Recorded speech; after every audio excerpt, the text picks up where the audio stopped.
Hey guys, very welcome on my channel Thakur Mathematics. Guys, this channel will help you for class 9 to 12 mathematics and I'm ready to upload my video examinations.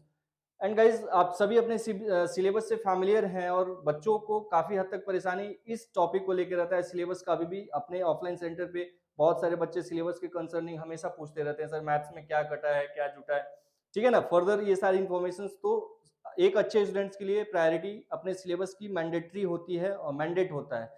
जो बच्चा syllabus के through पढ़ता है वही अच्छा score कर पाता है। मेहनत सब करते हैं, all the best guys, but smart मेहनत करने वालों का डिमांड हमेशा अच्छा रहता है। तो मैंने सोचा कि जो ठाकुर मैथमेटिक्स प्लेटफॉर्म पे जो बच्चे जुड़ेंगे या जो बच्चे ऑलरेडी इस प्लेटफॉर्म को जज कर रहे हैं, उन बच्चों को एक बार उनके लिए सिलेबस को गो थ्रू करा के डिटर्मिनेशन बना के उसके बाद वीडियो को कंटिन्यू किया जाए। तो गाइज आइए, मैं शॉर्ट में ज़्यादा टाइम ना लूंगा। शॉर्ट में मैं चाहता हूँ आपका सिलेबस एक बार गो थ्रू हो जाए। गाइज पहला चैप्टर आपके एनसीईआरटी सिलेबस 10th क्लास में टोटली 15 चैप्टर है। उसमें पहला चैप्टर आता है real number. Guys, all you know what is the real number? Real number is a set of the all number. It is called father of numbers, right? Real number chapters में numbers के accordingly हमें पढ़ना होता है। उसके बाद हमें इसमें इंपॉर्टेंट पार्ट क्या हुआ करता था, इरेशनल नंबर को हमें प्रूव करना होता था। What is irrational number, irrational number कैसे प्रूव होता था, एंड बिना एक्चुअल डिवीजन मेथड के थ्रू हम कैसे नंबर्स को समझ पाते थे कि ये टर्मिनेटिंग है नॉट टर्मिनेटिंग है। तो ये फर्दर चीजें हमें इस चैप्टर में पढ़नी होती थी। तो इस चैप्टर में जो आपका इंपॉर्टेंट पार्ट है, जो डिलीटेड पार्ट है गाइज, आपका 1.1 एक्सरसाइज विथ एग्जांपल्स डिलीट हो चुका है एंड एग्जांपल्स एंड एक्सरसाइज 1.4 भी आपका डिलीट हो चुका है। आपके जो इस सेशन में, अपकमिंग सेशन में जो चैप्टर्स के अंदर जो एक्सरसाइज हैं वो आपकी 1.2 एंड 1.3 को आपको फॉलो करके चलना है। ये दो एक्सरसाइज आपके क्वेश्चंस पूछे जाएंगे। And guys second chapter very important chapter, polynomial, ठीक है ना। पॉलिनोमियल क्या होता है, an expression which has more than 3 terms. Junior classes में पढ़ा है, यहाँ पे पॉलिनोमियल की डेफिनेशन कुछ और होती है। तो पॉलिनोमियल चैप्टर्स में आपका 2.1 एंड 2.2 आ रहा है, 2.3 एंड 2.4 डिलीटेड पोर्शंस है, जिसमें मतलब इस चैप्टर में डिवीजन एल्गोरिथम को छोड़ा गया है। इसके फर्दर इसी का एक्सरसाइज 2.3 एंड 2.4 है। 2.1 एंड 2.2 सिलेबस एक्सरसाइज आपको डन करना है, इसी में से क्वेश्चंस पूछे जाएंगे। थर्ड नंबर चैप्टर है guys linear equation, pair of linear equation in two variable. इस वाले एक्सरसाइज में काफी लंबा लेंथी चैप्टर है ये और बहुत इंपॉर्टेंट है, बेस बोन है मैथमेटिक्स का, मतलब एक अलजेब्रा का ये एक इंपॉर्टेंट पार्ट होता है जिसमें मैथमेटिक्स के कैलकुलेशंस को समझते हैं, सीखते हैं। ये काफी हद तक इंपॉर्टेंट चैप्टर माना जाता है। तो इस चैप्टर में guys 3.1 to 3.4 mean 3.1, 3.2, 3.3 and 3.4 exercise आपकी कंप्लीटली यहाँ पे अप्रोच करना है हमें आएगा। 3.5 एंड 3.6 एक्सरसाइज को डिलीट किया गया है और इस एक्सरसाइज में क्रॉस मल्टीप्लिकेशन मेथड के बिहाफ पे इक्वेशंस को कैसे सॉल्व किया जाता है इस चीज को समझाया गया है।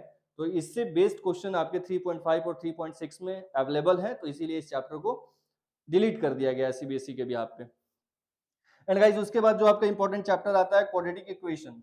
Quadratic equations, an expression which has standard form is what, ax square plus bx plus c equal to 0 is called quadratic equations.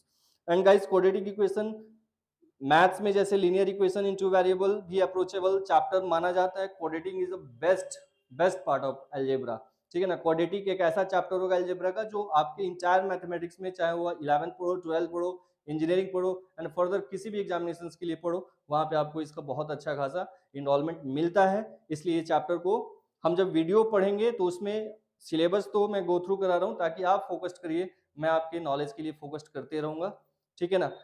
तो इसमें आपका क्वाड्रेटिक इक्वेशंस में इंपॉर्टेंट एक्सरसाइज 4.1, 4.2 एंड 4.4 एक्सरसाइज आ रहा है।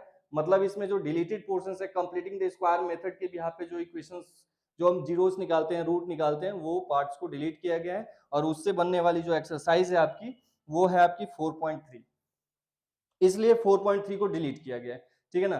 तो जब मैं वीडियोस में एक क्वेश्चंस एक आध एग्जांपल्स में कंप्लीटिंग द स्क्वायर मेथड का भी रखूंगा ताकि आप लोगों के कॉन्सेप्ट में कोई प्रॉब्लम ना हो। कॉन्सेप्ट तो हमें सीखना है, फर्दर आगे अगर हमें मैथमेटिक्स पढ़ना है तो हमारे लिए कुछ डिलीट नहीं, ठीक है ना। And the next chapter is AP, arithmetic progression. ये चैप्टर गाइज आपके 11th क्लास में भी है। तो 11th क्लास में अगर ये चैप्टर है मींस ये कि आप अगर 11th में मैथमेटिक्स लेना है, आपको मैथमेटिक्स पढ़ना है, तो आपके लिए हर एक चीज इंपॉर्टेंट है। और ये सब जो चीजें होती है ना जो सिलेबस में पढ़ा जाता है, जो सिलेबस एग्जैक्टली सिलेबस पढ़ के अच्छे नंबर लाना अच्छी बात है, बट उसके लिए भी एक टाइम होता है नवंबर के बाद, नवंबर दिसंबर से आप उसी चीज को पढ़िए जो आपके पेपर में आता है।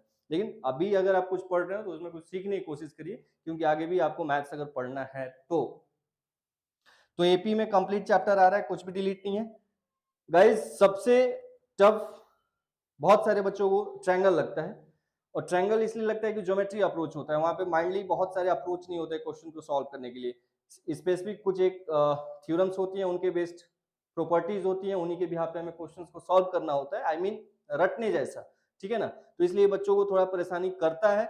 खुशी की बात है गाइस कि आपका 6.1 टू 6.5 थ्योरम ही आ रहा है, 6.1, 6.2, 6.3, 4 एंड 6.5 थ्योरम आपको पढ़ने हैं। बस 5 थ्योरम पढ़िए 1 से लेके 5 तक। 6.6 से लेके 6.9 तक के थ्योरम को आप मत पढ़िए, नहीं आएगा आपके एग्जामिनेशन में। और इन थ्योरम्स के बिहाफ पे बनने वाले जो आपकी एक्सरसाइज हैं वो है आपकी 6.4 एंड 6.5।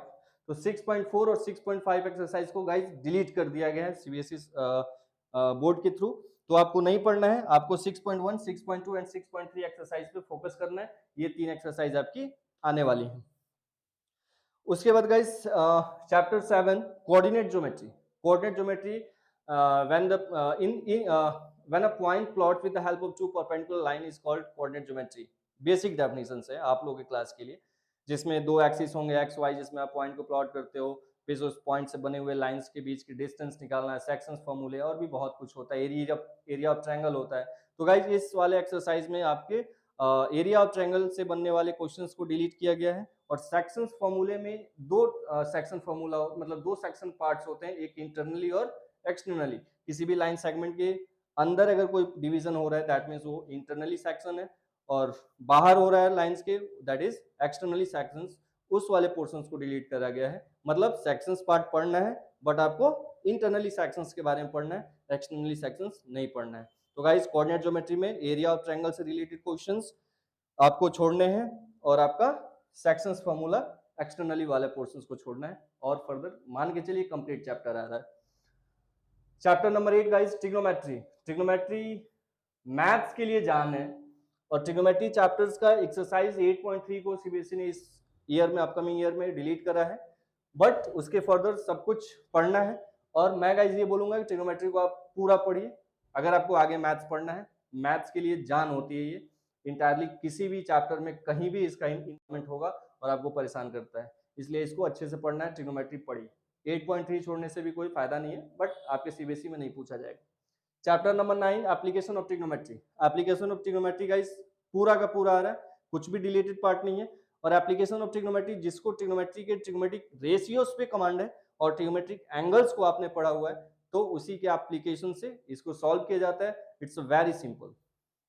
तो एप्लीकेशन ऑफ ट्रिगो से एक या दो क्वेश्चन की प्रायोरिटी होती ही होती है, और ये इसके नंबर्स अपने पॉकेट में आप रख सकते हैं easily. Chapter number 10 circle. Circle guys circle complete chapter आ रहा है। सर्कल के दो पार्ट्स यहाँ पे, एक चैप्टर नंबर 10 एंड एक chapter number 12। Circle number 10 entirely circles के बारे में है, और chapter number 12 area related to circle. तो चैप्टर नंबर 10 कंप्लीट आ रहा है और एरिया रिलेटेड टू सर्कल भी कंप्लीट आ रहा है, कहीं से कोई कट नहीं है। Chapter number 11 guys constructions. देखो कंस्ट्रक्शन डिलीट होके भी अच्छा नहीं है। अगर कंस्ट्रक्शन एक ऐसा टॉपिक होता है जिसमें एक क्वेश्चंस की प्रायोरिटी डेफिनेटली है और वो पॉकेट में नंबर अच्छे स्टूडेंट्स के तो रहता ही रहता है। कुछ एक बच्चों को कंस्ट्रक्शन में दिक्कत होती है तो उनके लिए खुशी की बात है, आपका ये पोर्शन डिलीट हो चुका है, कंप्लीटली चैप्टर डिलीट हो चुका है, इससे आपको कुछ क्वेश्चंस नहीं आने वाले हैं। And guys chapter number 13 surface area and volume. Surface area volume lengthy chapter है गाइस, 9th क्लास में भी आपने देखा होगा, बहुत लेंथी एक्सरसाइज हुआ करते थे इसके। तो इस सेशन में भी ये लेंथी चैप्टरों में से एक है, बट यहाँ पे ऑलमोस्ट मानिए तो 13.4 को बस छोड़ा गया है, ऑलमोस्ट सारी चीजें पढ़नी है। फ्रस्टम ऑफ ए कोन आपको छोड़ा गया है। Frustum of A cone, frustum क्या होता है? एक राइट सर्कुलर कोन को ऊपर से जब एक कार्डबोर्ड के बिहाफ पे आप सर्कुलरी काटते हैं ना उसको, तो एक बाल्टी की शेप मिलती है आपको, ठीक है ना, ये वाली शेप मिल जाती है। इस वाले शेप को आप क्या बोलते हो? आप फ्रस्टम बोलते हो। इस वाले शेप को क्या बोलते हो? फ्रस्टम बोलते हो, ठीक है ना। तो surface area and volume mainly इस चैप्टर में जिस बच्चे को सरफेस पैरामीटर, सर्कमफेरेंस, एरियाज के रिलेशंस में मतलब कोई प्रॉब्लम नहीं होती, उस चीज़ को अच्छे से समझते हैं तो इंटायरली ये पूरा एक्सरसाइज सिंपल ही होता है। फर्स्ट टर्म पे कौन एक नया पढ़ना था, यहाँ तक तो 9th में ही पढ़ा है आपने। फर्स्ट टर्म पे कौन तो एक 10th में आके ऐड ऑन होता है, उसको डिलीट कर दिया गया है। सो इस चैप्टर में 13.4 नहीं आएगा, 13.1, 13.2, 13.3 आएंगे। And guys second last chapter is statistics. Statistics आपके सिलेबस में ऑलमोस्ट सब कुछ है, कुछ भी नहीं काटा गया है। स्टैटिस्टिक्स में मीन, मीडियन, मोड के क्वेश्चंस होते हैं, जिसमें एक मीडियन के क्वेश्चंस की प्रायोरिटी 99% होती है। और इसके फर्दर लास्ट आपका चैप्टर प्रोबेबिलिटी। गाइस सब बच्चे को प्रोबेबिलिटी 10th क्लास में बेहतरीन लगता है कि इस चैप्टर में तो कुछ है ही नहीं, बट प्रोबेबिलिटी एक ऐसा कॉन्सेप्ट है मैथ्स का जो आगे हायर स्टैंडर्ड क्लासेस में जाके ये टफेस्ट चैप्टरों में काउंट किया जाता है। जैसे आपका 11th 12th में सेकंड टफेस्ट चैप्टरों में काउंट किया जाता है प्रोबेबिलिटी को। तो इंटायर प्रोबेबिलिटी आपको इस आपके 10th स्टैंडर्ड में पढ़ना है। और मेरे ख्याल से 10th में प्रोबेबिलिटी में कुछ है ही नहीं, ठीक है ना, एक लेक्चर की क्लास होगा, प्रोबेबिलिटी समझ जाओगे। And guys finally Thakur mathematics platform हर एक बच्चे के लिए डेडिकेटेड है। हर एक बच्चे के एक कमेंट पे मैं एक वीडियो डालने के लिए डेडिकेटेड रहूंगा। And guys I promise to you, if you dedicated and follow my videos, you will definitely score plus 95 score, definitely sure, I promise to you, ठीक है ना।